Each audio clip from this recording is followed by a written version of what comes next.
Mister back अभी भी उत्तर देने में हिचकिचा रहे थे।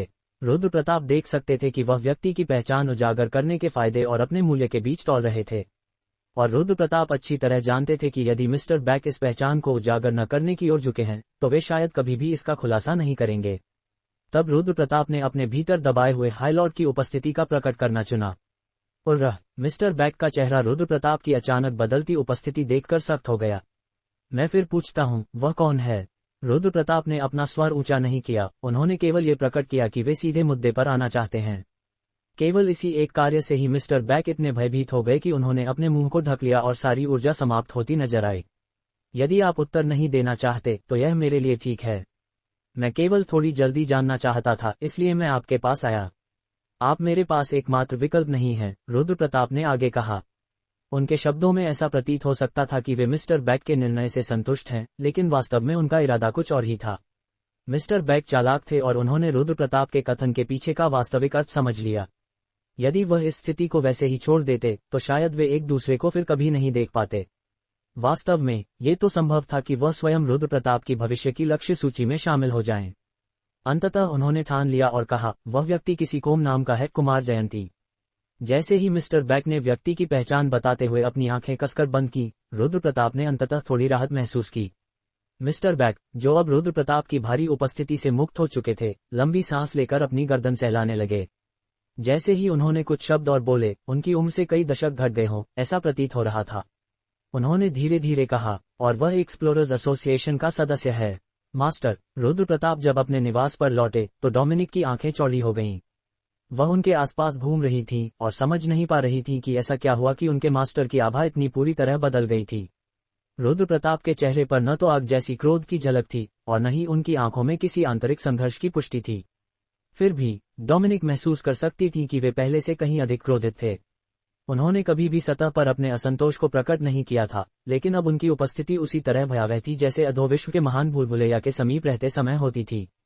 डोमिनिक खुद भी सतर्क हो गईं, क्योंकि उनके मास्टर का चेहरा इतना डरावना था कि उसके सामने डर का एहसास होना स्वाभाविक था। उस समय रुद्र प्रताप इतना क्रोध में थे कि उन्हें अपने भीतर की आग को नियंत्रित करना मुश्किल हो रहा था। मुझे नहीं लगता कि यह केवल एक साधारण धोखाधड़ी है। आखिरकार एक्सप्लोरर्स एसोसिएशन का एक सदस्य किसी को बंधक बनाने के लिए क्यों लगेगा? मैं उनका लक्ष्य हूं। यह अत्यधिक संभावित है। रुद्र प्रताप ने मिस्टर बैक के साथ हुई बातचीत याद की और अपने दांत पीसते हुए कहा। डोमिनिक। लंबे समय तक मौन के बाद रुद्र प्रताप ने डोमिनिक को बुलाया। अचानक हुई इस संवादहीनता में टूट से डोमिनिक चौंक गईं और झट से उनके सामने घुटने टेक दिए। मुझे लगता है कि मैं अब तक बहुत नर्म रहा हूं। क्या? डोमिनिक ने चकित होकर पूछा, रुद्र प्रताप के शब्दों का अर्थ समझे बिना। यदि वह विस्तार से समझाते तो बेहतर होता, लेकिन रुद्र प्रताप ने केवल अपनी मानसिक स्थिति व्यक्त की। मैं अब तक बहुत सौम्य रहा हूं और लगता है कि उन्होंने मुझे किसी आसान शिकार के रूप में समझ लिया है। समझते हुए कि उनके मास्टर क्या कहना चाहते हैं, डोमिनिक ने ठंडी आवाज में कहा। यदि किसी ने मास्टर के बारे में ऐसा सोचा तो वे कभी शांति से नहीं मर पाएंगे। रुद्र प्रताप अंततः हल्की मुस्कान के साथ बोले, मैं भी यही सोच रहा था। और फिर उन्होंने डोमिनिक को आदेश दिया, एस्पेटोस को बुलाओ। डोमिनिक ने उत्तर दिया, यदि आप एस्पेटोस को ढूंढ रहे हैं, मुझे एक छाया चाहिए। रुद्र प्रताप ने और कुछ स्पष्ट नहीं किया। माँ, मैं घर आ गया। रुद्र प्रताप ने ऐसा कहा जैसे कुछ हुआ ही नहीं। उन्होंने ऐसा अभिनय किया मानो पिता से संबंधित हर बात को भूल गए हों। उनका अभिनय इतना स्वाभाविक था कि उनकी माँ और आर्या शांता उनके ठंडे व्यवहार पर दोनों ही दुखी हो गईं।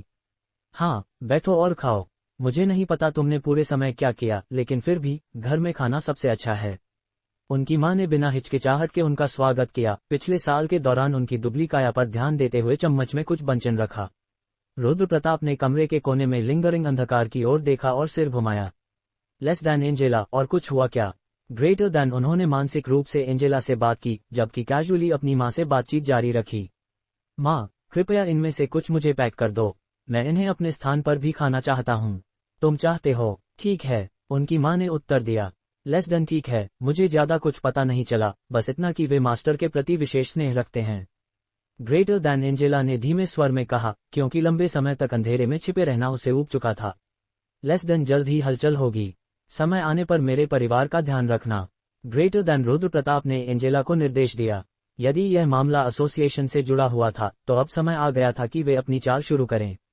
भले ही अन्य लोग इसके प्रति जागरूक न हों, लेकिन सोंग जोंग चुल और जंग चांसिक कम से कम कुछ हद तक उनकी शक्ति के बारे में अवश्य जानते होंगे।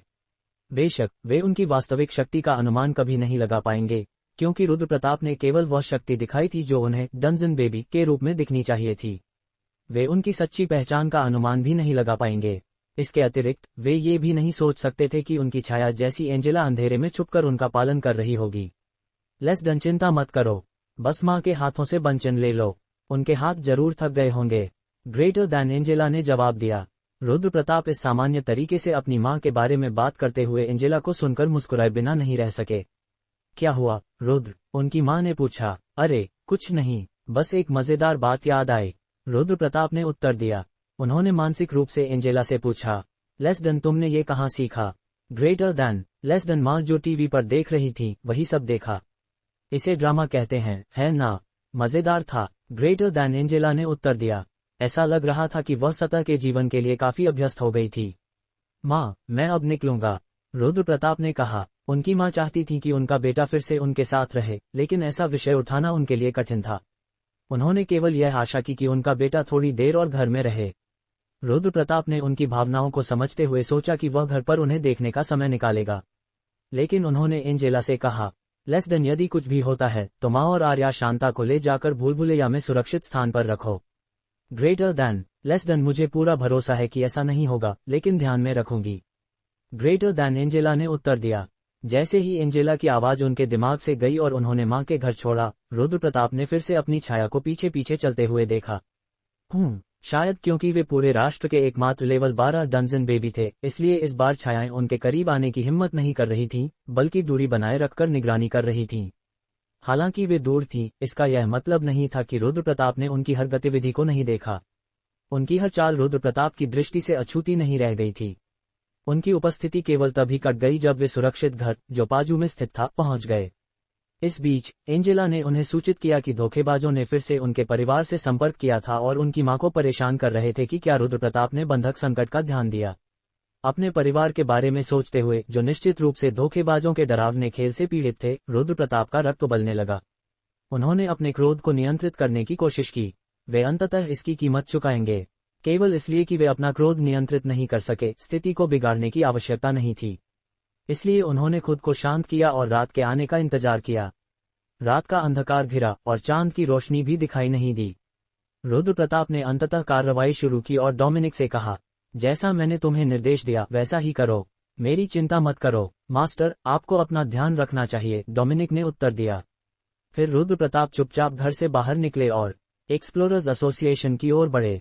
मिस्टर बैक ने पहले ही पुष्टि कर दी थी कि वह खोजकर्ता कुमार जयंती अधिकांश समय एसोसिएशन के कार्यालय में बिताते हैं, इसलिए रुद्र प्रताप ने अपनी गति तेज कर दी। सुरक्षा गार्डों ने शुरू में सोचा था कि वे इस अज्ञात हमलावर को जल्दी ही निपटा देंगे। हालांकि उनके एक साथी को धक्का लग गया था। उन्हें लगा कि यह केवल इसलिए हुआ क्योंकि उन्होंने अपनी सतर्कता में कमी कर दी थी, या कम से कम उन्हें यही लग रहा था। लेकिन जल्द ही उन्हें एहसास हुआ कि उनकी सोच कितनी गलत थी। करग, पहला चीख उस व्यक्ति की थी जिसने पीछे से अचानक हमला किया था। वह गरीब साथी सोच रहा होगा कि उसका अचानक किया गया हमला निर्दोष और परिपूर्ण है, लेकिन अब वह जमीन पर बेबस होकर लौट रहा था, दोनों घुटनों के पूरी तरह से बिखर जाने के बावजूद। जिन साथी ने उसके पीछे उसका अनुसरण किया, उनकी भी वही हालत हुई। सभी के कम से कम 2 अंग टूट चुके थे और सुरक्षा गार्ड डर के मारे उन पर नजर रखता रहा, जब उसके साथी जमीन पर रेंगते हुए पड़े रहे। हमलावर, जिसने बड़ी आसानी से एसोसिएशन द्वारा बड़े ध्यान से चुने गए और प्रशिक्षित 10 डंजन बेबीज को बेबस कर दिया था, बिना किसी हिचकिचाहट के पूछता है, क्या तुम बस वहीं खड़े होकर देखते रहोगे? उसकी घमंडी बातों पर प्रतिक्रिया देने के बजाय सुरक्षा गार्ड ने सिर झुकाया और नजरें झुका लीं। यदि तुम नहीं आओगे तो मैं ही चला जाऊंगा। जैसे ही यह शब्द निकले, उसके वस्त्रों की किनारों की खुरचने की आवाज गार्ड के कानों में पड़ी। डर के मारे उसने अनायास ही अपनी आंखें बंद कर लीं। आर्ग, उसे रोको। लेकिन जिस दर्द की सुरक्षा गार्ड ने कल्पना की थी, वह नहीं आया। इसके बजाय उसने कर्णभेदी चीखें सुनी। धीरे धीरे उसने अपनी आंखें खोली और महसूस किया कि हमलावर का हमला उसकी तरफ नहीं था। हम उसे कैसे रोकें? उसके साथी पहले ही इमारत से बाहर निकल चुके थे, लेकिन रहस्यमय व्यक्ति उनके ऊपर बेतहाशा प्रहार कर रहा था। उसके प्रत्येक स्पर्श ने उनकी मांसपेशियों को चीर दिया और हर लात ने उनके अंगों को तोड़ दिया। एक बार फिर सुरक्षा गार्ड के साथी उस व्यक्ति का सामना करने में असफल रहे। 10 मिनट के भीतर सभी जमीन पर गिर पड़े। धत तेरी की, काश हमारे पास कैडेट होते, किसी ने अफसोस जताया। लेकिन सुरक्षा गार्ड पहले ही जान चुके थे कि अगर एसोसिएशन के सभी कैडेट इकट्ठा हो भी जाएं, तो भी वे इस व्यक्ति के सामने टिक नहीं सकते। यही उसकी अस्तित्व की ताकत थी। तुम क्या कर रहे हो? उस हरामी को रोको, उसके साथी चिल्लाए। तभी सुरक्षा गार्ड को धीरे धीरे एहसास हुआ कि वह अब आखिरी बचा हुआ व्यक्ति है। एक पीछे से साथी की फटकार के दबाव में सुरक्षा गार्ड सिहरते हुए धीरे धीरे उस व्यक्ति की ओर बढ़ा। यदि तुम वह निकालते हो तो तुम मर जाओगे, हमलावर ने कहा। तभी सुरक्षा गार्ड को एहसास हुआ कि उसके हाथ 3 खंड वाले बैटन पर नहीं बल्कि छुरी पर हैं। इस बात का एहसास होते ही वह हड़बड़ा गया और तेजी से अपनी छुरी को हाथ से हटा लिया। उसने महसूस किया कि अगर वह ऐसा नहीं करता तो सिर्फ उस व्यक्ति की दृष्टि ही उसे चीर डालती और वहीं उसकी जान ले लेती। अच्छा चुनाव, उस व्यक्ति ने कहा, उसकी उदासीन नजर सुरक्षा गार्ड पर से गुजरती हुई। उर्र, सुरक्षा गार्ड ने निराशा में कराह की। पट पट। हमलावर ने धीरे धीरे पीछे हटते हुए दृष्टि से बाहर होते हुए अपने कदम बढ़ाए। सुरक्षा गार्ड ने अंततः राहत की सांस ली और जब उसके पैर ने साथ नहीं दिया तो वह जमीन पर सख्त गिर पड़ा। उस व्यक्ति की दृष्टि अभी भी उसके दिमाग में जीवंत थी। बस उसके बारे में सोचते ही उसका पूरा शरीर कांप उठा। उसने अधोविश्व से भागते समय भी कभी इतनी असहायता महसूस नहीं की थी। उसे तब जैसा कमजोरी का एहसास हुआ था जब वह सुरंग खुदाई करता था, वैसा ही महसूस हुआ। उस व्यक्ति ने उसे उसी तरह देखा जैसे वह पहले कई राक्षसों ने देखा था। उसकी आवाज में केवल भय और विनाश था और वह शब्द मुश्किल से निकल पाया। राक्षस। रुद्र प्रताप, जिसने एसोसिएशन के सभी सुरक्षा गार्डों को हराया था, अपनी शक्ति देखकर स्वयं भी आश्चर्यचकित थे। वह जानते थे कि वे पहले से अधिक शक्तिशाली हो गए हैं, लेकिन जब उन्होंने कई डंजन बेबीज का सामना किया तो उन्होंने महसूस किया कि उनकी वृद्धि उनकी उम्मीदों से कहीं अधिक थी। हालांकि उनका सामान्य एम्पलीफिकेशन इफेक्ट सक्रिय नहीं थे, फिर भी उनके जन्मजात कौशल ने दर्जनों डंजन बेबीज को मात देने के लिए पर्याप्त था। और जिन्हें उन्होंने हराया वे कोई साधारण लोग नहीं थे, वे एसोसिएशन द्वारा विशेष रूप से चुने गए थे। अब जाकर उनका तनाव धीरे धीरे कम होने लगा। परजीवी ने एक छिपे हुए दुश्मन का पता लगाया है, लेकिन ये शांति केवल क्षणिक थी। रुद्र प्रताप ने मुस्कुराते हुए देखा कि परजीवी की क्षमता ने एक छिपे हुए सुरक्षा गार्ड का पता लगा लिया। हाँ, यही होना चाहिए, उन्होंने कहा। नीली रोशनी फिर से उनकी आंखों के कोनों से बहने लगी। इमारत के भीतर सुरक्षा गार्ड बाहर वालों से कई गुना चतुर और फुर्तीले थे। ऐसा प्रतीत होता था कि वे बाहर की स्थिति से अवगत थे और अवसर की प्रतीक्षा करते हुए छुप गए थे। वे सावधानी से आगे बढ़े और परजीवी की पहचान सीमा में प्रवेश किया, जिससे रुद्र प्रताप के भीतर झंझनाहट हुई। कितने प्यारे हैं, उन्होंने खुद से कहा। परजीवी की क्षमता के कारण वह गार्डों की लगभग स्थिति जान सकते थे, लेकिन ये भी स्पष्ट था कि एक साथ इतनी तेजी से प्रकट और अदृश्य होने वाले दुश्मनों से निपटना परेशानी वाला होगा। इसलिए उन्होंने गार्डों की अनदेखी करने का निर्णय लिया। लेकिन जैसे ही उन्होंने फिर से हलचल महसूस की, रुद्र प्रताप ने अपना शरीर झुका लिया और छत की ओर देखकर सीधे उस पर छलांग लगा दी। धड़ाम, छत एक गर्जना के साथ ढह गई और रुद्र प्रताप खुद को एक मंजिल ऊपर पाया। ये पागल हरामी, दूर से गालियां सुनाई दी, लेकिन रुद्र प्रताप ने इसे नजरअंदाज किया और एक और छलांग लगाए। उसे रोको। जब तक रुद्र प्रताप ने 2 और मंजिलें चढ़ीं, तब तक सुरक्षा गार्ड फिर से प्रकट हुए। वे जल्दी में थे, इसलिए उन्होंने अपनी विशेष गुप्त क्षमताएं भी निष्क्रिय कर दी थीं, ताकि उनकी तेजी से रुद्र प्रताप की राह में रोड़ा बन सकें। अज्ञानी हरामी, एक गार्ड ने कहा। रुद्र प्रताप मुस्कुराए। उन्हें यकीन था कि गार्ड संकरी मार्ग का लाभ उठाकर अंधेरे स्थान से हमला करने की योजना बना रहे हैं।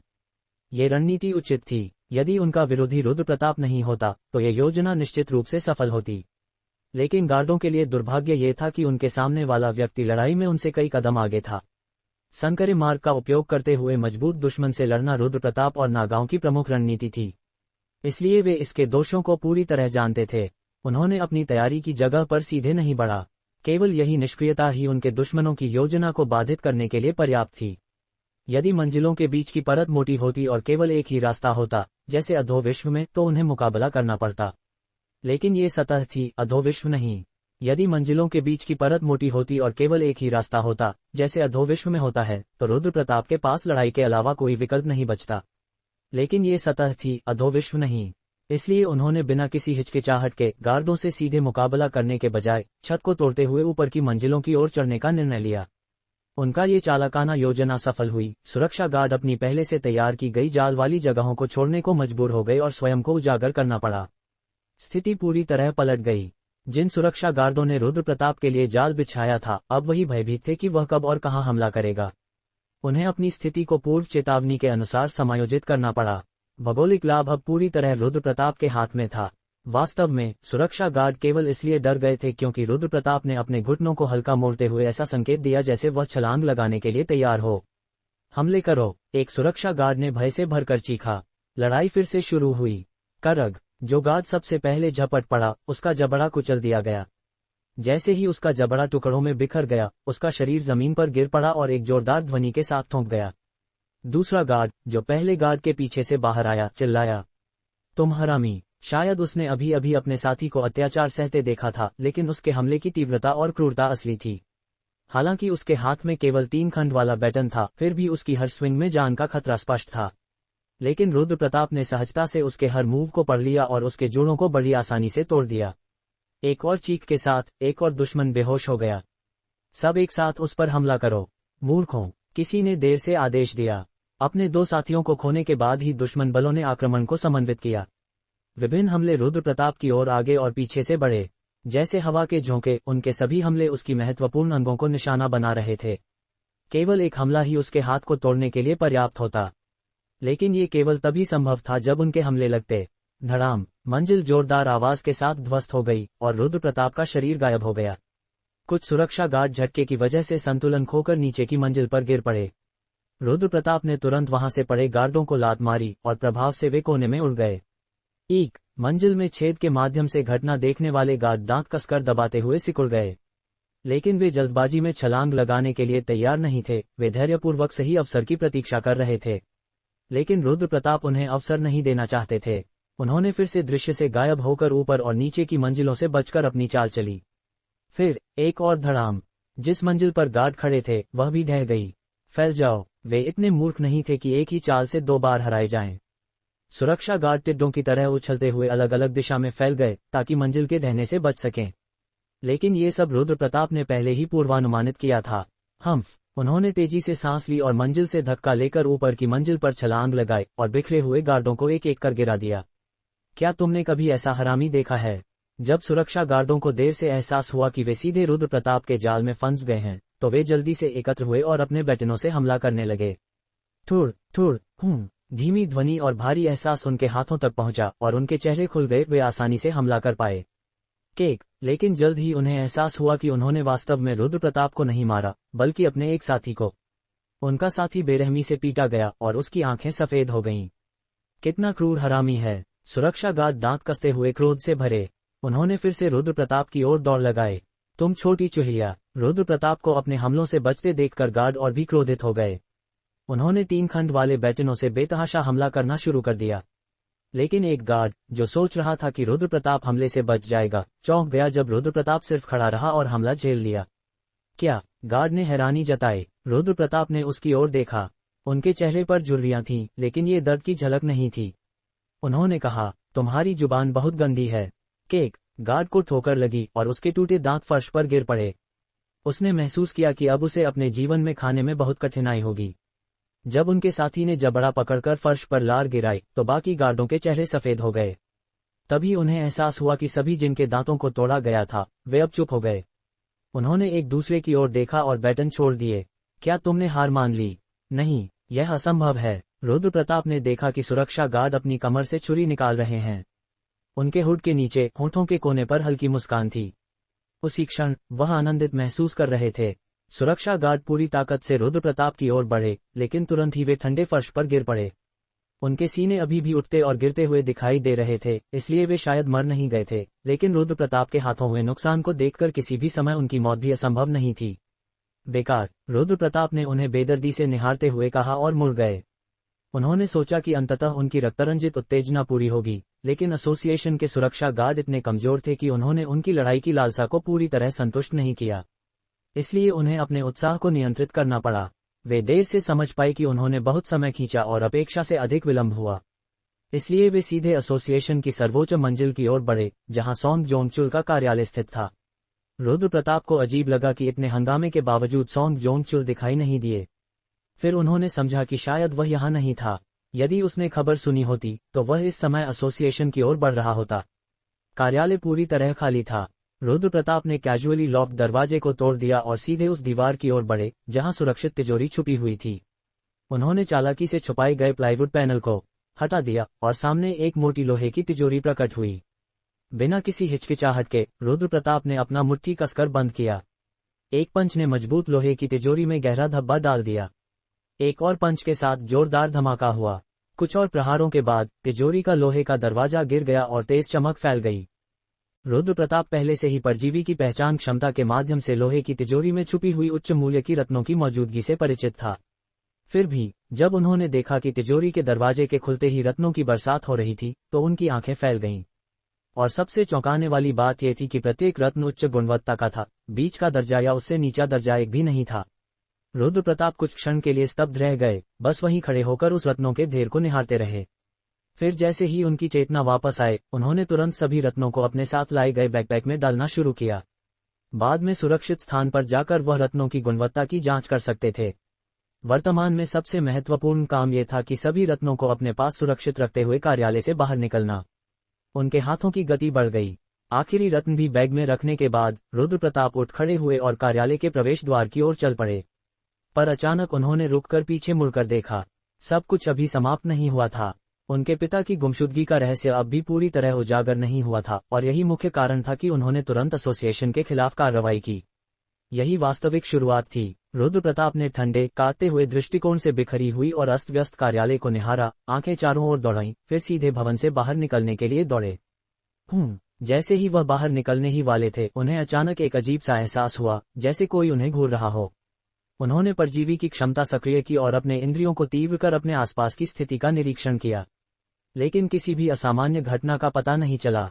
उन्होंने थोड़ी देर सिर झुकाया और अपने चेहरे पर गंभीरता के भाव लिए उस असहज भावना को महसूस किया जिसे वह मिटा नहीं पाए। उन्हें अजीब सा आभास हुआ कि उन्हें तुरंत घर लौटना उचित नहीं होगा। रुद्र प्रताप ने अंधकार में कुछ क्षण तक निगाहें जमाईं, फिर तेजी से उस स्थान से बाहर निकल गए। इस बीच समाचार पाकर सॉन्ग जोंग चुल तुरंत एसोसिएशन कार्यालय लौट आए और देखा कि पूरी तरह से तहस नहस हो चुका था। उन्होंने क्रोधित होकर पूछा, तुमने मुझे केवल सब खत्म होने के बाद ही क्यों बुलाया? मुझे तुम्हारा कॉल बहुत देर से मिला। नहीं, ऐसा नहीं है। जैसे ही यह सब हुआ, मैंने तुरंत संपर्क किया। कार्यालय के वरिष्ठ अधिकारियों में से एक ने उत्तर दिया, जो पूरी तरह पीटे गए सुरक्षा गार्डों की ओर से बोल रहा था। वास्तव में तो घुसपैठिया लगभग 30 मिनट पहले प्रकट हुआ। सॉन्ग जोंग चुल ने पूछा। हाँ, और केवल एक ही घुसपैठिया था? हाँ, लेकिन उससे पहले कि अधिकारी अपना उत्तर पूरा कर पाता, सॉन्ग जोंग चुल ने जोर से चिल्लाया, तुम मूर्ख! इस भवन में कितने लोग हो, और फिर भी एक ही घुसपैठिया का मुकाबला नहीं कर पाए, और यह सब तुमने बर्बाद कर दिया। उन्होंने अपना धैर्य खो दिया और वर्षों से अप्रकट अपनी गुस्सैल और अहंकारी प्रवृत्ति दिखाए। कुछ सुरक्षा गार्ड, जो अब तक उठ नहीं पाए थे, उनके मार्ग में फंस गए और बेरहमी से किनारे धकेले गए। तुम हरामी, अब तक बहुत आराम से जीवन बिताया है ना? बिना अधोविश्व में कदम रखे कितने आराम से दिन गुजारे, है ना? अब मैं तुम्हें सिखाऊंगा कि असली ताकत क्या होती है। वरिष्ठ अधिकारियों ने पूरी कोशिश की कि उन्हें शांत कर सकें, लेकिन सॉन्ग जोंग चुल अपने क्रोध को व्यक्त करने के लिए तैयार थे। कुछ देर बाद उन्होंने गहरी सांस ली और उन्हें रोक रहे अधिकारियों के हाथों को थप्पड़ मारा। उन्होंने पूछा, कितना नुकसान हुआ है? लगभग 30 हमारे लोग अगले कुछ महीनों तक इंटेंसिव केयर में रहेंगे, क्योंकि उनके हाथ पांव टूट गए हैं, और कुछ की चोट इतनी गंभीर है कि हम नहीं जानते कि वे पूरी तरह से ठीक होंगे भी या नहीं। अधिकारी ने झिझकते हुए उत्तर दिया, हम एक ही हरामी से इतनी बुरी तरह हार गए। सॉन्ग जोंग चुल ने भौहें चढ़ाई, चेहरा डिस्टॉर्टेड, जैसे फिर से किसी को धमकाने के लिए तैयार हो। पर इस बार उन्होंने चुपचाप गहरी सोच में डूब गए। वह सोच रहे थे कि सुरक्षा गार्ड सिर्फ सामान्य लोग नहीं थे, वे विशेष रूप से चुने गए लेवल 6 या उससे ऊपर के डंजन बेबीज थे। फिर भी वे एक व्यक्ति के हाथों मात्र 30 मिनट में परास्त हो गए। ये शक्ति सामान्य सुरक्षा गार्डों की असफलता के कारण नहीं थी। सॉन्ग जोंग चुल ने मन में संभावित संदिग्धों की सूची बनाई। यदि कोई संदिग्ध हो सकता है तो वह निश्चित रूप से उच्च स्तरीय डंजन बेबी होगा, जिसे लेवल 6 रोक नहीं सकता। लेकिन उनकी जानकारी में दक्षिण कोरिया में ऐसे बहुत कम लोग थे, और उनमें भी जो एसोसिएशन में घुसकर इतनी तबाही मचा सकते थे, उनकी संख्या बेहद सीमित थी। देखो, रुद्र प्रताप अभी क्या कर रहा है, सॉन्ग जोंग चुल ने आदेश दिया। लेवल 12 होने के बावजूद यह एक व्यक्ति के लिए अधिक है। एक अधिकारी विरोध करने लगा। तो क्या ये सामान्य अन्वेषक था? चुप रहो और अपने लोगों को जांचने के लिए भेजो। कुछ अधिकारियों ने अपने मोबाइल निकाले। दृश्य देखकर सॉन्ग जोंग चुल अपने कार्यालय की ओर बढ़े। मैं जानता था, अगर उन्होंने ऐसा हंगामा किया तो इसे छोड़ना अजीब होता। उन्होंने टूटे हुए खाली तिजोरी को घूरते हुए दांत पीसे। एक गार्ड से खबर मिली है, एक अधिकारी ने उत्साहित होकर कहा। क्या कहा? ये रुद्र प्रताप है ना? सॉन्ग जोंग चुल ने पूछा। बाकी नहीं जानते थे, पर एसोसिएशन के मुख्य लोग पहले से ही अवगत थे। एक अधिकारी ने रुद्र प्रताप के माता पिता पर निगरानी रखी थी। शायद इसलिए कुछ लोग पहले ही रुद्र प्रताप को दोषी मानकर उसे श्राप देने को तैयार थे। लेकिन सच्चाई पूरी तरह अलग थी। उस समय रुद्र प्रताप अपने दोस्तों के साथ निर्माण स्थल पर समय बिता रहा था। क्या पक्का है? शायद गार्ड ने गलत देखा। वह दूर से देख रहा था, लेकिन जानकारी 100% विश्वसनीय है। उस अधिकारी ने मोबाइल निकालकर फोटो दिखाए। दूरी से ली गई फोटो थी, पर स्पष्ट था कि कौन व्यक्ति और कौन महिलाएं हैं। अगर रुद्र प्रताप ने भी ये किया, समय मेल नहीं खाता। गार्डों के अनुसार घुसपैठी ने केवल 15 मिनट पहले ही स्थान छोड़ा और पाजू पहुंचने में कम से कम 30 मिनट लगते हैं। अधिकारी की बात बिल्कुल तर्कसंगत थी। रुद्र प्रताप को दोषी मानकर सॉन्ग जोंग चुल अब पूरी तरह भ्रमित और स्तब्ध हो गए। तो फिर असली? उन्होंने लंबे समय तक सोचा, पर किसी और का ख्याल नहीं आया। कौन इतना ताकतवर हो सकता था कि लेवल 6 डंजन बेबीज को परास्त कर सके? कौन एसोसिएशन पर हमला करने का कारण रखता है? सिर्फ रुद्र प्रताप ही दिमाग में आया। बाकी अधिकारी भी सिर पकड़कर चिंतित हुए, जैसे वही निष्कर्ष पर पहुंचे हों। पुलिस भी यहां पहुंच गई है। पुलिस आ चुकी है, एक अधीनस्थ ने तेज आवाज में सूचना दी। सॉन्ग जोंग चुल अपने विचारों से लौट आए और मुंह से बड़बड़ाए, अगर उन्हें आना था तो समय पर ही आ जाना चाहिए था। तो अब हमें क्या करना चाहिए? अधीनस्थ ने थोड़ी आशंका भरी आवाज में पूछा। बस उन्हें वापस भेज दो, सॉन्ग जोंग चुल ने सहजता से उत्तर दिया। क्या ये बेहतर नहीं होगा कि हम इसकी रिपोर्ट करें? अगर दोषी रुद्र प्रताप नहीं है, तो हमें पुलिस की मदद लेनी चाहिए ताकि। नहीं, बस उन्हें वापस भेज दो, हम इसे खुद सुलझाएंगे। अगर पुलिस इसमें शामिल हो गई और दोषी पकड़ लिया तो और भी गड़बड़ हो जाएगी। सॉन्ग जोंग चुल के हल्के से स्मित हास्य से यह स्पष्ट था कि उनका इरादा कानून की सीमाओं के भीतर इस मामले को सुलझाने का नहीं था। उनके वास्तविक इरादों को समझते हुए एसोसिएशन के बाकी सदस्य धीरे धीरे उनके कार्यालय से बाहर निकल गए। सभी कुछ पूरी तरह तहस नहस हो चुका है। सॉन्ग जोंग चुल ने फटे हुए दरवाजे को उठाया और कड़े भौहों के साथ बड़बड़ाए, शायद हमें सीसीटीवी लगवानी चाहिए थी। हाल के दिनों में वे कुछ ऐसे कार्यों में लिप्त थे जिन पर उन्हें गर्व नहीं था, इसलिए उन्होंने सीसीटीवी नहीं लगवाया, डर के कारण कि अगर कोई सबूत रिकॉर्ड हो गया तो वह उनके खिलाफ काम आएगा। लेकिन अब यह निर्णय उनकी ही कमजोरी साबित हुआ। हाय, लगता है मुझे भुगतान की योजना में देरी करनी पड़ेगी। उनके चेहरे पर चिंता के भाव आए। जो व्यक्ति हमेशा दुनिया में किसी चीज से डरता नहीं लगता था, अचानक ये सोचकर परेशान हो गया कि अपने भुगतान के लिए पैसा कहां से आएगा। लगता है फिर से मुझे बुजुर्गों से कान भरी डांट सुननी पड़ेगी। हाय रे, यह मुश्किल होने वाला है। अंधकार में एक अचानक आवाज गूंज उठी, लेकिन सॉन्ग जोंग चुल बिल्कुल भी चकित नहीं हुए और उन्होंने सहजता से उस अज्ञात आवाज की ओर उत्तर दिया, तुम शुरू से ही देख रहे थे। ऐसा प्रतीत हुआ कि उन्हें शुरू से ही किसी की निगरानी का पता था। क्या मुझे तुम्हारी तिजोरी की रक्षा करनी थी?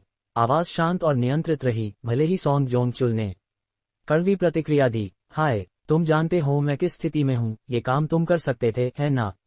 सॉन्ग जोंग चुल ने क्रोधित स्वर में कहा और तिजोरी पर मुक्का मारा। पहले से क्षतिग्रस्त तिजोरी के टुकड़े टुकड़े हो गए। ये तुम्हारी समस्या है, मेरी नहीं।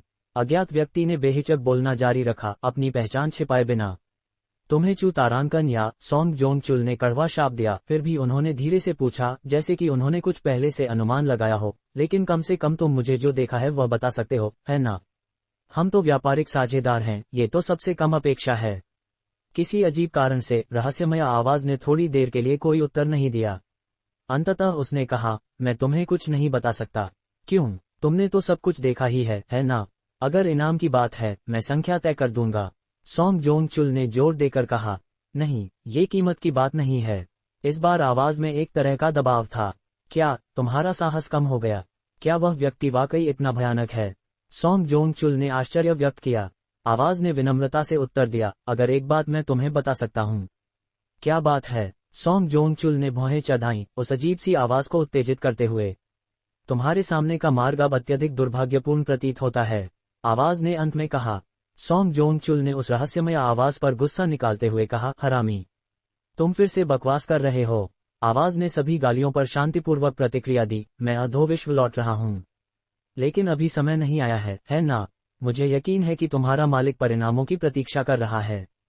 सॉन्ग जोंग चुल ने कहा, क्योंकि कुछ और महत्वपूर्ण हुआ है। आवाज सचेत प्रतीत हुई और तुरंत बिना किसी निशान के गायब हो गई। सॉन्ग जोंग चुल अकेले अपने कार्यालय में रह गए, सिर झुकाए और धीरे धीरे इधर उधर देखने लगे। अधोविश्व का दैत्य, नापाक।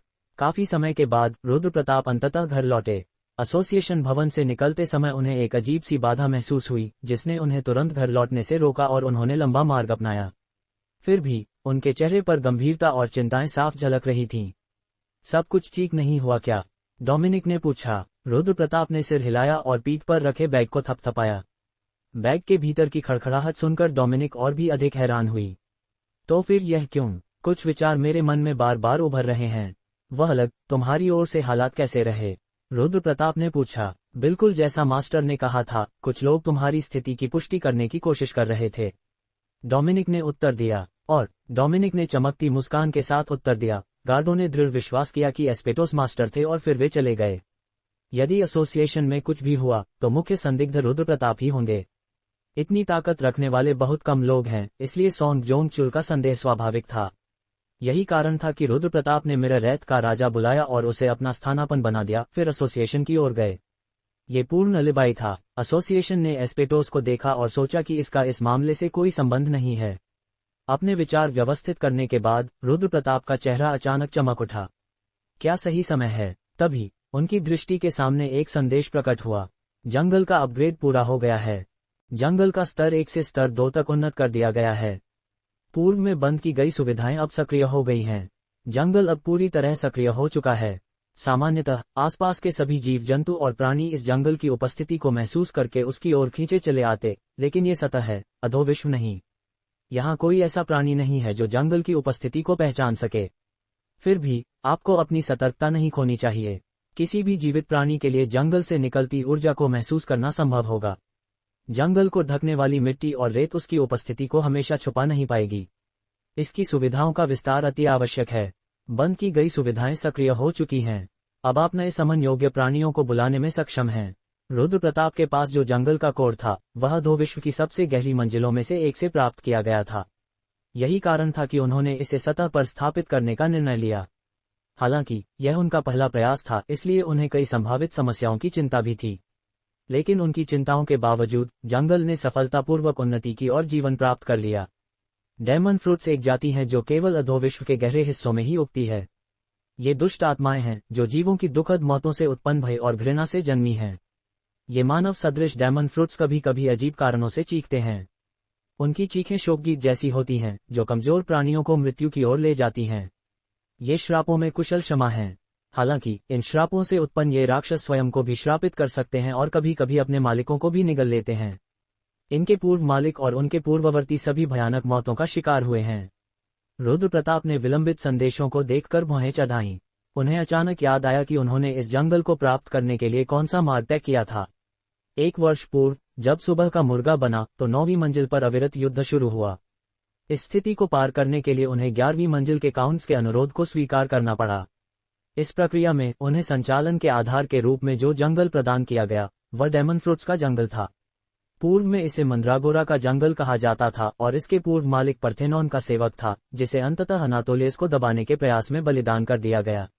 अधोविश्व प्रणाली के संदेश इस जंगल के परिचय में बहुत ही संक्षिप्त थे, जबकि पूर्व मालिक ने इससे कहीं अधिक कठिनाइयां झेली थीं। लेकिन रुद्र प्रताप का चेहरा शांत हुआ और उन्होंने मुस्कुराते हुए कहा, अगर इसमें श्राप है तो क्या हुआ? अगर पूर्व मालिक ने इसके बारे में बुरा कहा तो क्या हुआ? ये सतह है, अधोविश्व की रहस्यमयी सीमाओं से परे। चाहे श्राप वास्तविक हो, ये यहाँ तक नहीं पहुँच सकता। नहीं, भले ही श्राप उनके ऊपर गिरा हो, रुद्र प्रताप को परवाह नहीं थी, क्योंकि अधोविश्व में जन्म लेने से बड़ा श्राप और कुछ नहीं। इस विचार के साथ जब उन्होंने पहले संदेश देखे थे तब जो असहज अनुभूति हुई थी, वह गायब हो गई। समन योग्य प्राणी। डेमन फ्रूट वकर स्तर 1-2।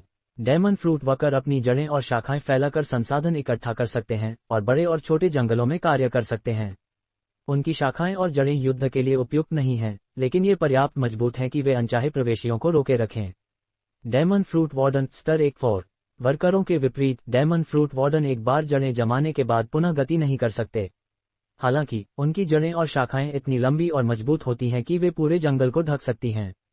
मृत्यु के समय वार्डन भयानक चीखें निकालते हैं जो प्रवेशियों को विचलित करती हैं। रुद्र प्रताप ने समन की सूची देखी और एक डाउन जेम को वेदी पर फेंक दिया। वह तुरंत डंजिन ऊर्जा में परिवर्तित हो गया और उन्होंने तुरंत एक डेमन फ्रूट वकर को समन किया। पफ! क्षणों में अजीबोगरीब डेमन फ्रूट वकर प्रकट हुए। वे जंगली जिनसिंग जैसे दिखाई दिए, लेकिन उनके मोटे और फूल गए शरीर और खून लाल पत्तियों वाली सिर जैसी संरचना ने भयावहता बढ़ा दी।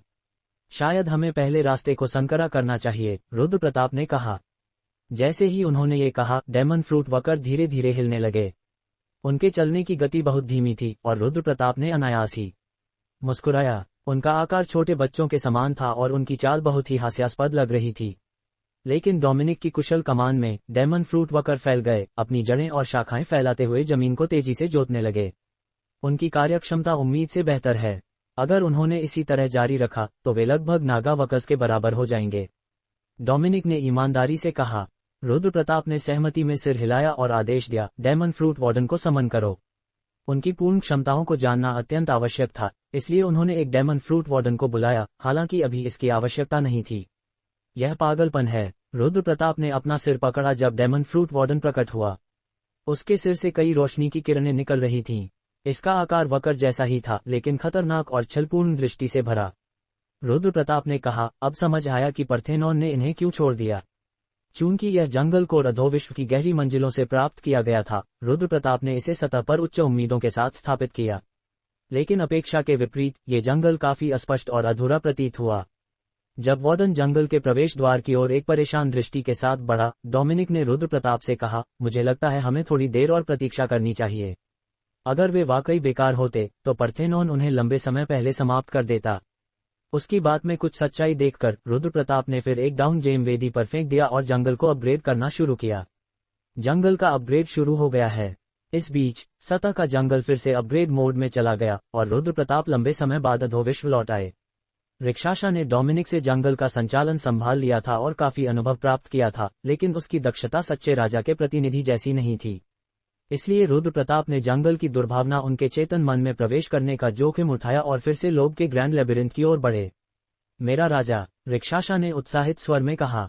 रुद्र प्रताप भाग्यशाली रहे कि वे बिना ज्यादा भटकाए रिक्शाशा से मिल गए और उन्होंने उनसे ग्रैंड लेबिरिंथ की वर्तमान स्थिति के बारे में पूछा। मोआई के कई हमले हुए हैं, लेकिन जंगल ने स्वयं उन्हें निपटा दिया है, रिक्शाशा ने रिपोर्ट किया। जैसा कि उम्मीद थी, ग्रैंड लेबिरिंथ ने स्वयं अपने भोजन और संतोष का ध्यान रखा था। लोभ का ग्रैंड लेबिरिंथ स्तर 1, संतोष स्तर 66%। ये पूरी तरह भरा नहीं है, लेकिन मध्यम रूप से संतुष्ट है। उपवास 0%। भूखा ग्रैंड लेबिरिंथ एक खतरनाक अस्तित्व है। जब संतोष 0% तक पहुंचता है तब भूख बढ़ने लगती है। जब संतोष का स्तर 0 पर पहुंचता है तो भूख बढ़ने लगती है। और जैसे ही यह भूख एक निश्चित सीमा पार कर जाती है, लोभ के ग्रैंड लेबिरिंथ अपने निवासियों को यादृच्छिक रूप से निगलने लगता है। सौभाग्य से ग्रैंड लेबिरिंथ ने अपने पेट को भरने के लिए अपने दुखी निवासियों के बजाय एक और उपयुक्त शिकार स्रोत खोज लिया है। जब तक मोआई की प्रजातियां उस तक प्रकट होती रहेंगी जो आग की ओर आकर्षित पतंग की तरह उसकी ओर खींचती हैं, तब तक ये ग्रैंड लेबिरिंथ नियंत्रण में रहेगा। ग्रैंड लेबिरिंथ की स्थिति विंडो अब काफी स्थिर हो चुकी थी। ये देखकर अच्छा लगा कि मेरी अनुपस्थिति में कोई समस्या नहीं हुई, रुद्र प्रताप ने संतोषपूर्वक टिप्पणी की। लेकिन सब कुछ उनकी इच्छानुसार नहीं हुआ। रिक्शाशा चुपचाप सुन रही थी, पर अचानक वह थोड़ी देर रुक गई और बोली, कोई भी मेरी राजशक्ति के खिलाफ विरोध करने का साहस नहीं कर सका, लेकिन इस नीच सेवक की अक्षमता के कारण कुछ समस्याएं अब भी अनसुलझी हैं। रिक्शाशा की अपनी अक्षमता पर खुद को दोषी ठहराने और दंड की मांग सुनकर रुद्र प्रताप जवाब देने ही वाले थे कि उन्होंने दूर से मॉरिगन को आते देखा। मेरा राजा, मॉरिगन ने पुकारा। लंबे समय बाद रुद्र प्रताप से मिलने पर वह एक ही छलांग में उनके पास दौड़ी और उनके सामने घुटने टेक दिए। काफी समय हो गया, मॉरिगन, रुद्र प्रताप ने उसे अभिवादन किया। मॉरिगन का चेहरा, जो पुनर्मिलन की खुशी से लाल हो गया था, एक पालतू कुत्ते की तरह दिख रहा था जो लंबे समय बाद अपने मालिक से मिल रहा हो। यह उसकी सामान्य जंगली प्रकृति के विपरीत था, जिससे रुद्र प्रताप की मुस्कान हल्की असहज हो गई, जबकि रिक्शाशा किनारे पर काफी असहज लग रही थी। रिक्शाशा को मॉरिगन को सिर झुकाए देखते देख रुद्र प्रताप को लगभग समझ आ गया कि वह क्या कहना चाहती है। ये स्पष्ट था कि मॉरिगन, वह गर्वीली और निर्दयी कौवा, कुछ कर चुकी थी। इसके अलावा उच्च लॉर्ड बनने से पहले रुद्र प्रताप स्वयं इस हिंसक कौए से निपटने में कठिनाई झेल चुके थे। रिक्शाशा के लिए उसे सही से नियंत्रित करना लगभग असंभव था। मुझे ये बताने की आवश्यकता नहीं है कि समस्या क्या है, हमें थोड़ी देर अकेला छोड़ दो, रुद्र प्रताप ने कहा। गर्वीली मॉरिगन रिक्शाशा को अपनी उपस्थिति में उसके बारे में गपशप करने की अनुमति नहीं देती थी। अनावश्यक संघर्ष से बचने के लिए उन्होंने रिक्शाशा को भेज दिया और मॉरिगन से अकेले बात करने लगे। मॉरिगन, हाँ, मॉरिगन प्रेम में पड़ी लड़की की तरह चमकीले लाल रंग से चेहरा लाल करते हुए ऊपर देख रही थी, जो रुद्र प्रताप के लिए असामान्य था। लेकिन रुद्र प्रताप मॉरिगन को इतना आसानी से मूर्ख नहीं बनने देते थे। इसलिए उन्होंने उसे ठंडे स्वर में डांटा। जब मैं अनुपस्थित था तब रिक्शाशा मेरी प्रतिनिधि थी। उम्मीद है कि तुमने उसे कोई कठिनाई नहीं दी। जैसे ही रुद्र प्रताप ने ये कहा, मॉरिगन का उत्साहित चेहरा एक ही पल में कठोर हो गया। रुद्र प्रताप ने जारी रखा, अगर तुम मेरी बात समझ रही हो तो मुझे उत्तर दो। मॉरिगन के चेहरे पर गर्व की चोट स्पष्ट थी। उसने उत्तर देने से पहले काफी देर हिचकिचाई, और उसके हाव भाव से यह निश्चित था कि वह आदेशों की अवहेलना नहीं करेगी, लेकिन इसका यह मतलब नहीं था कि वह रिक्शाशा के प्रति भी मित्रवत व्यवहार करेगी। उर्ग अंततः रुद्र प्रताप ने एक गहरी सांस ली और निर्णय लिया कि मॉरिगन को सतह पर ले जाया जाएगा, बजाय इसके कि उसे ग्रैंड लेबिरिंथ में एक अनियंत्रित टाइम बम की तरह अकेला छोड़ दिया जाए। हालांकि ये सोचकर कि उसकी पहले से ही उत्तेजित आत्मा और भी बढ़ सकती है, उन्होंने उसे फिलहाल अपनी ओर सुरक्षा पर तैनात रहने का आदेश दिया। रिक्शाशा फिर प्रकट हुई, मॉरिगन को हार मानते हुए जाते देख रुद्र प्रताप ने कहा, फिलहाल मॉरिगन तुम्हारे रास्ते में नहीं आएगी। इस नीच सेवक ने केवल राजा के लिए मुश्किलें बढ़ाई हैं, रिक्शाशा ने गंभीरता से कहा। बकवास। रुद्र प्रताप ने देखा कि कैसे यह अधोयाल्फ एक भटकती भाड़े की सैनिक से इतनी भरोसेमंद और विश्वसनीय उपस्थिति बन गई है। उन्होंने रिक्शाशा की मेहनत की सराहना की। उन कुछ शब्दों से रिक्शाशा का उदास चेहरा सूरज की रोशनी की तरह उज्जवल हो गया। अब से मैं जंगल में थोड़ी अधिक बार आऊंगा, इसलिए अपनी मेहनत जारी रखो, रुद्र प्रताप ने कहा। मैं अपने प्राणों तक जंगल की देखरेख करूंगी, रिक्शाशा ने गंभीर स्वर में उत्तर दिया। रुद्र प्रताप ने रिक्शाशा को मुक्त कर दिया और आर्याने को ढूंढने चले। आर्याने अपने निवास में शांत बैठी थी, मानो अपनी जगह को नहीं भूली हो। रुद्र प्रताप को देखकर वह तेजी से उठी और अभिवादन किया। मैं सोच रही थी कि राजा कब आएंगे। संभवतः ये जानकर कि रुद्र प्रताप तुरंत कुछ नहीं करेंगे, आर्याने पिछले मुलाकात की तुलना में काफी अधिक सहज दिख रही थी, जब वह अपनी जान को खतरे में समझती थी। तुम मेरी प्रतीक्षा कर रही थी? रुद्र प्रताप ने पूछा। मैं राजा की प्रतीक्षा नहीं कर रही थी, बल्कि रातों के स्वामी की प्रतीक्षा कर रही थी, आर्याने ने उत्तर दिया। रुद्र प्रताप का चेहरा गंभीर हो गया। क्यों? उन्होंने मुझे बताया कि 11वीं मंजिल पर युद्ध लगभग समाप्त हो गया है, आर्याने ने उत्तर दिया। रुद्र प्रताप को अचानक एहसास हुआ कि उन काउंट्स द्वारा मोआई को साफ करने के लिए दिए गए 1 महीने की समय सीमा समाप्त हो गई थी। वह गंभीर रूप से भौहें चढ़ा बैठे। वह चिंतित थे कि अब काउंट्स ध्यान 9वीं मंजिल की ओर मोड़ सकते हैं, अब जब मोआई लगभग समाप्त हो गए हैं। सतह और अधोविश्व दोनों पर बहुत सी घटनाएं हो रही थीं। इस सोच के साथ उन्होंने एक लंबी सांस ली, लेकिन उन्होंने गैर फिक्र अंदाज में कहा, पफ, बस इतना ही। डेनारियन ने कहा कि उनके पास राजा से महत्वपूर्ण बातें हैं और उन्होंने एक निजी बैठक का अनुरोध किया है, लेकिन मैं इसके योग्य नहीं हूं, इसलिए कृपया मुझे उचित समय बताएं, आर्याने ने कहा और रुद्र प्रताप को डेनारियन तक पहुंचाने का आश्वासन दिया। रुद्र प्रताप ने केवल सर हिलाया और जल्दी से वापसी की। उन्हें फिर से ग्रैंड लेबिरिंथ की दुष्टता धीरे धीरे अपने चेतन मन में प्रवेश करती हुई महसूस हुई और उन्हें अपनी गति बढ़ानी थी। उन्होंने जल्दी से पूरे ग्रैंड लेबिरिंथ का निरीक्षण किया ताकि कोई समस्या न रह जाए जिसे रिक्शाशा ने अनदेखा किया हो। 2 जंगल कोर की रोशनी में ट्रांस बढ़ रहे थे और मालाक्सस और अन्य जंगल प्रबंधक अपने अपने आवंटित निवास स्थानों में व्यस्त थे। बीस्ट फोक काफी अच्छी स्थिति में थे। सौभाग्य से ग्रैंड लेबिरिंथ शांत था। एकमात्र समस्या ये थी कि गायब नागा अभी तक लौटे नहीं थे, जिससे ग्रैंड लेबिरिंथ कमजोर महसूस कर रहा था। और जब रुद्र प्रताप अंततः ली जून यंग से मिले तो वह कमजोरी और भी अधिक स्पष्ट हुई। एक खाली कमरे में, जहां एक खराब बना अस्थायी बिस्तर रखा था, ली जून यंग पहले से ही प्रतीक्षा कर रही थी, मानो उसने रुद्र प्रताप के आगमन की खबर पहले ही सुन ली हो। मैंने सोचा था कि हम फिर कभी नहीं मिलेंगे, लेकिन तुम मेरी अपेक्षा से जल्दी आ गए। या क्या ये देर से है? ली जून यंग ने कहा। वह अकेले रहने के कारण काफी तनाव में दिख रही थी, लेकिन ऐसा लग रहा था कि उसने काफी सुधार किया है। हालांकि वह शायद समय के प्रवाह की भावना खो चुकी थी, इसलिए वह कुछ बेतुकी बातें कर रही थी। मुझसे एक सवाल है, रुद्र प्रताप ने शुरू किया। ली जून यंग निराश दिखी, पर उन्होंने धैर्यपूर्वक सुनने का निर्णय किया। उन्होंने कहा, एक्सप्लोरर्स एसोसिएशन और संघ जोंगचुल, तुम उनके प्रति इतने शत्रुतापूर्ण क्यों थे, जून यंग? सोचने पर पता चला कि ली जून यंग और अन्य लोग संघ जोंगचुल और एक्सप्लोरर्स एसोसिएशन से जरूरी से अधिक सतर्क थे। इसलिए रुद्र प्रताप को लगा कि वह उनके बारे में कुछ जानती थी जो उन्हें ज्ञात नहीं था। लेकिन उत्तर देने के बजाय उसने खुद एक सवाल पूछा, मैं तुम्हें सब कुछ बताऊंगी, लेकिन क्या तुम मुझे एक अनुरोध मानोगे? उसने लंबी सांस लेकर कहा, कृपया मुझे यहाँ से बाहर जाने दो। रुद्र प्रताप का चेहरा कठोर होकर थम गया। उन्होंने कभी नहीं सोचा था कि जब वे ली जून यंग के पास एसोसिएशन के बारे में जानकारी लेने के लिए आएंगे तो वह उनसे ऐसा अनुरोध करेगी। लेकिन ली जून यंग एक टैरन थी जो अधोविश्व की प्रणाली से बंधी नहीं थी। इसलिए वह यूं ही जैसी नहीं थी, जो सतह से कम जुड़ी थी और अधिकतर अधोविश्व की प्राणी प्रतीत होती थी। अगर ली जून यंग चाहती तो सतह पर लौटते ही वह ग्रैंड लेबिरिंथ के बारे में जितनी चाहे उतनी कहानियां किसी को सुना सकती थी। मैं यहाँ जो कुछ भी देखी हूँ किसी को नहीं बताऊंगी। मैं वादा करती हूँ, ली जून यंग ने अपनी विनती दोहराई, स्पष्ट रूप से यह जानते हुए कि उसकी स्थिति कितनी संवेदनशील थी। उस समय उस उदासीन और भावुक महिला की विनती देखकर ऐसा प्रतीत होता था कि उसे अधोविश्व की हानिकारक परिस्थितियों से बाहर निकालना ही एक तरह का विष बन गया था। सच कहें तो एक सामान्य मानव के लिए अकेले अधोविश्व की उदासी और भयपूर्ण वातावरण सहन करना और फिर भी मानसिक रूप से संतुलित रहना आसान नहीं हो सकता था। रुद्र प्रताप के लिए यह असंभव नहीं था कि वह उस महिला की लगातार प्रार्थनाओं को ठुकरा दे जिसने कभी उनके प्रति आकर्षण महसूस किया था। परंतु वह भावनाओं से इतना आसानी से प्रभावित होने वाले भी नहीं थे। मुझे तुम्हारा विश्वास जीतने के लिए क्या करना होगा? ली जून यंग ने पुनः पूछा। ली जून यंग की लगातार विनती उसे और अधिक दयनीय बनाती जा रही थी। अंततः रुद्र प्रताप ने कई विचारों के बाद एक निर्णायक निर्णय लिया। मास्टर, डोमिनिक ने चिंतित स्वर में देखा जब रुद्र प्रताप ग्रैंड लेबिरिंथ से लौटे। वह इस बात को लेकर भयभीत थी कि शायद उनके मास्टर पर ग्रैंड लेबिरिंथ की दुष्ट ऊर्जा ने पुनः प्रभाव डाला होगा। चिंता मत करो, मैं पूरी तरह सुरक्षित हूँ। रुद्र प्रताप ने मुस्कुराते हुए डोमिनिक की शंका दूर की और पोर्टल की ओर देखा। डोमिनिक ने राहत की सांस ली। रुद्र प्रताप के पीछे धीरे धीरे ली जून यंग आई। सतह पर लौटते ही उसने महसूस किया कि उसने अंततः अधोविश्व की दहलीज पार कर ली है। आपके वादे के बारे में रुद्र प्रताप ने शुरू किया। मैं निश्चित रूप से उसे निभाऊंगी, ली जून यंग ने उत्तर दिया, सतह पर लौटने की खुशी में भावनाओं में डूबे हुए। रुद्र प्रताप अभी भी ली जून यंग को सतह पर लाने के प्रति विरोधी थे, पर उस एक उत्तर ने उनके मन को किसी प्रकार का संतोष दे दिया और उन्होंने उसे और पूछने की आवश्यकता नहीं समझी। मास्टर, डोमिनिक ने सतर्क होकर ली जून यंग को देखा, रुद्र प्रताप का स्पष्टीकरण सुनने के लिए तैयार। लेकिन रुद्र प्रताप ने केवल एक नजर से उसे प्रतीक्षा करने का संकेत दिया और फिर स्वयं पोर्टल में कूद गए।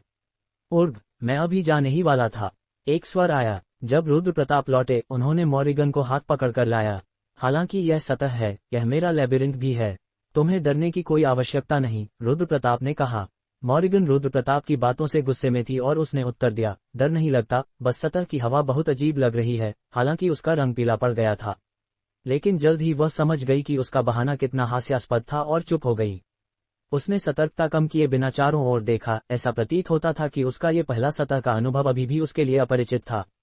रुद्र प्रताप को यह दृश्य अत्यंत मनोरंजक लगा कि एक गर्वीली और निर्भीक कौवा सतह पर इतनी भयभीत हो रही थी। साथ ही उन्होंने महसूस किया कि उसे इस वातावरण में अभ्यस्त होने में अपेक्षित समय से अधिक समय लग सकता है, जिससे उनका मन जटिल भावों से भर गया। डोमिनिक, मॉरिगन की देखभाल करना, रुद्र प्रताप ने संक्षेप में स्थिति समझाने के बाद बोला और उस बोझिल कौवे को डोमिनिक के हवाले कर दिया। उन्होंने ली जून यंग की ओर देखा और जैसे कि उन्होंने पहले ही चर्चा कर ली हो, वह तेजी से उनके पीछे चली आई। उनका गंतव्य न तो छोटा पार्टी हॉल था और न ही मैंड्रेगोरास का लेबिरिंथ। ये दोनों लेबिरिंथों के बीच एक छोटा खाली स्थान था जहां एक अंधेरा सुरंग मौजूद था। रुद्र प्रताप ने वहां पहुंचकर अपने पास से सर्वोच्च गुणवत्ता वाले डाउन जेम में से एक निकाल लिया। हालांकि जेम से निकलने वाला रंग असामान्य प्रतीत हो रहा था। सामान्य डाउन जेम की तुलना में इसमें कुछ ऐसा था जो मानो भीतर से झांक रहा हो, और ली जून यंग ने घबराते हुए निगल लिया। मैं दोहराता हूं, एक बार जब तुम अपना निर्णय ले लो तो कोई वापसी नहीं होगी, रुद्र प्रताप ने कहा। जवाब में ली जून यंग बिना कुछ बोले अपना हाथ आगे बढ़ा दिया। रुद्र प्रताप ने उसके पीले चेहरे को एक पल देखा और फिर डाउन जेम उसे सौंप दिया। मैं पहले से ही, ली जून यंग ने शुरू किया, अपने काले नेत्रों से डाउन जेम को देखा और फिर रुद्र प्रताप की ओर देखकर पूरा किया, तैयार हूं। उसने डाउन जेम को ऊंचा उठाया और जोर से जमीन पर पटक दिया। सक्रिय लेबिरिंथ कोर स्थापित हो गया है। ली जून यंग हवा में एक खाली स्थान को घूरती रही। संकरे स्थान में प्रकाश ने जगह ले ली और वह कंपन करने लगा। जैसे ही चारों ओर की दुनिया शुद्ध सफेद प्रकाश से चमकने लगी, उसने कहा, और वैसे भी कोई विकल्प जो पलटने योग्य हो वह यहाँ नहीं है। जैसे ही उसने बात पूरी की, सर्वोच्च गुणवत्ता वाला डाउन जेम फैल गया और अंततः लेबिरिंथ कोर बन गया। लेबिरिंथ ब्लड लान का किला सृजित किया गया है। लेबिरिंथ कोर के पूरी तरह स्थिर होने में कुछ समय लगेगा। ब्लड लान का लेबिरिंथ कोर वह था जिसे रुद्र प्रताप ने मार्कस को हराकर प्राप्त किया था जब वह रिक्शाशा की तलाश में 8वीं मंजिल पर गया था। लेबिरिंथ कोर को स्थिर होने में अधिक समय नहीं लगा क्योंकि इसे हाल ही में सक्रिय किया गया था। रक्त लाल रंग का ये लेबिरिंथ कोर नाम ब्लड लान के अनुरूप तेजी से स्थिर हुआ और ली जून यंग के साथ समन्वय स्थापित करने लगा। क्या अब मैं भी अधोविश्व का हिस्सा बन गई हूँ? ली जून यंग की आंखों में उलझन झलक रही थी जब उसने हल्के चमकते लेबिरिंथ कोर को देखा। नहीं, अभी उत्कीर्णन की प्रक्रिया बाकी है, रुद्र प्रताप ने उत्तर दिया। ली जून यंग ने एक लंबी सांस छोड़ी। और जब उत्कीर्णन पूरा हो जाएगा तब तुम, जून यंग, एक लेबिरिंथ मास्टर बन जाओगी, रुद्र प्रताप ने निष्कर्ष निकाला। लेबिरिंथ कोर ऐसा उपकरण था जिसे सतह पर कोई भी प्राप्त नहीं कर सकता था, परंतु किसी के पास इसे प्राप्त करना, और वह भी 8वीं मंजिल के एक उग्र प्राणी का कोर, ली जून यंग को कोई खुशी नहीं दे रहा था। यह अपेक्षित था, उसने अपनी स्वतंत्र इच्छा से लेबिरिंथ मास्टर नहीं बनी थी, रुद्र प्रताप ने उसे मजबूर किया था ताकि वह उसे नियंत्रित कर सके। और अब जब ली जून यंग लेबिरिंथ मास्टर बन चुकी थी, वह कभी पूरी तरह से सतह पर वापस नहीं लौट पाएगी, क्योंकि उसने खुद देखा था कि ब्लैक टाइगर के लेबिरिंथ पर क्या त्रासदी हुई थी। उसने व्यक्तिगत रूप से देखा कि अगर किसी लेबिरिंथ मास्टर के नियंत्रण में लेबिरिंथ कोर नष्ट हो जाए तो क्या होगा। पार्टी हॉल और मैंड्रेगोरास का लेबिरिंथ उसके गले पर रखे छुरों की तरह थे जो उसे नियंत्रण में रखने के लिए लगाए गए थे। कोई भी गलत कदम और वह क्रूर व्यक्ति उसके लेबिरिंथ कोर को बिना किसी संकोच के नष्ट कर सकता था, क्योंकि वही रुद्र प्रताप था जिसे वह लंबे समय से देख रही थी और जिसने अब तक जीवित रहकर अपने अस्तित्व को बचाया था। समझ गई, उसने रुद्र प्रताप पर थोड़ी नाखुशी व्यक्त की, जो अंत तक उस पर विश्वास नहीं कर सके और उसे जंजीरों में बांधना पड़ा, परंतु उसने अपनी स्थिति को शांतिपूर्वक स्वीकार कर लिया। रुद्र प्रताप की दृष्टि में यह एक अप्रत्याशित निर्णय प्रतीत हो सकता था, पर ली जून यंग अब उनकी सोच जानने में रुचि नहीं रखती थी। रुद्र प्रताप ने उसे ग्रैंड लेबिरिंथ में वापस भेज दिया और कहा, कल मैं तुम्हें एक ही समय पर उठा लूंगा। जब हम फिर मिलेंगे तो तुम और मैं एक ही पक्ष पर होंगे न? ली जून यंग ने पूछा। रुद्र प्रताप ने शांतिपूर्वक सिर हिलाया। ली जून यंग ने उसकी मौन सहमति पर चमकती मुस्कान दी और पोर्टल में गायब हो गई। मॉरिगन, प्रवेश द्वार की निगरानी करना। रुद्र प्रताप ने मॉरिगन को, जो अभी तक सतह की आदत में पूरी तरह नहीं थी और अभी भी बेचैन थी, ली जून यंग पर नजर रखने के लिए नियुक्त किया। उन्होंने एक दिन तक प्रतीक्षा की जब तक ली जून यंग पूरी तरह लेबिरिंथ के साथ बंधी नहीं हो गई। इस बीच उन्हें श्रीबैक से अनगिनत कॉल आए और उन्हें पता चला कि एसोसिएशन पूरी तरह अस्त व्यस्त हो गया था। मिरर रेत को बहाने के रूप में स्थापित करना सफल रहा, क्योंकि एसोसिएशन ने उनके लक्ष्य के रूप में उसे संदेह नहीं किया। क्या ये वास्तव में तुम थे?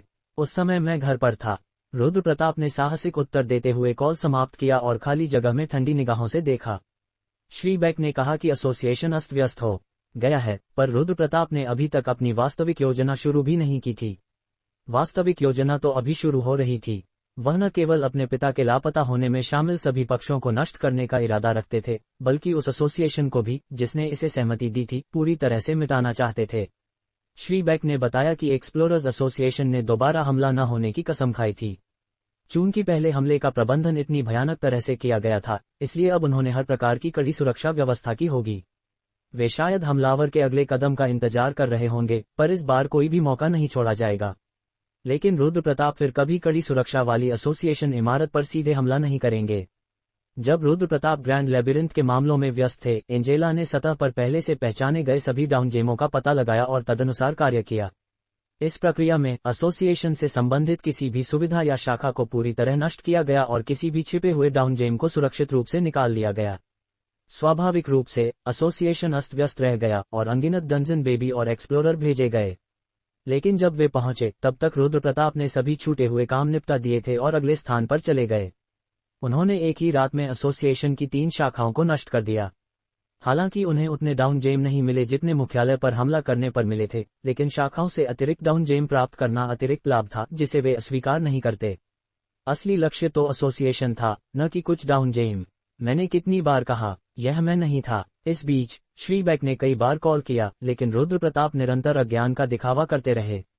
जब उन्होंने एक कदम आगे बढ़कर गुस्सा दिखाने का नाटक किया, तो श्रीबैक ने स्वीकार किया कि उसे हाल की घटनाओं के बारे में कोई जानकारी नहीं थी।